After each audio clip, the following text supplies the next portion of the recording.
Were the Maya on drugs? Well, sure. The Maya were a civilized Mesoamerican people living in a country that produced 100 different ways to get high.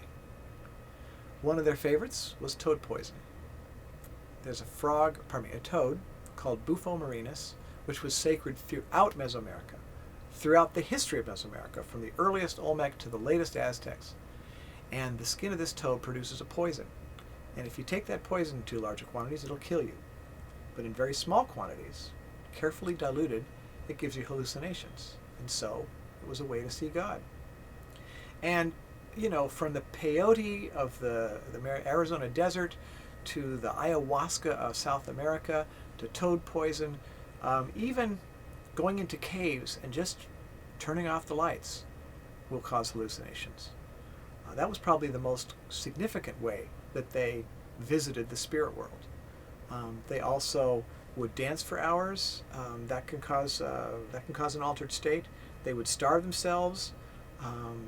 Going without sleep is a big one. When you go without sleep for a long time, you have waking dreams. So hallucinations were a big part of ancient Maya culture.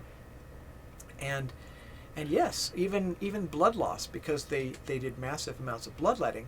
You lose a lot of blood. Again, you get woozy, you get high, you start hallucinating, you dream.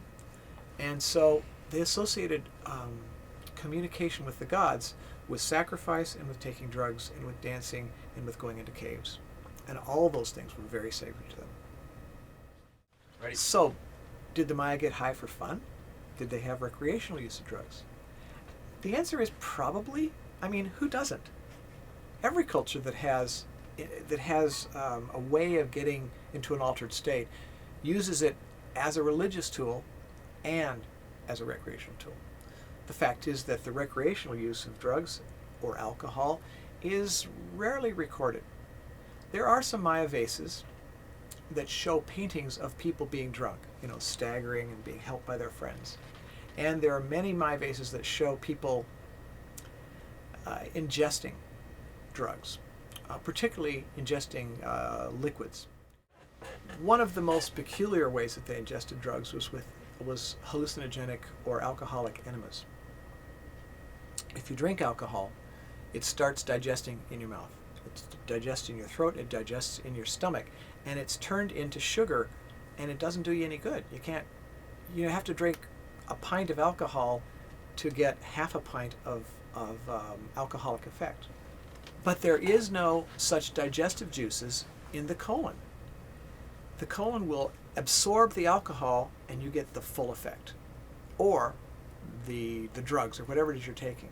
And so there are actually Maya vases that show people in perhaps parties, but more likely religious ceremonies where they're taking psychedelic enemas.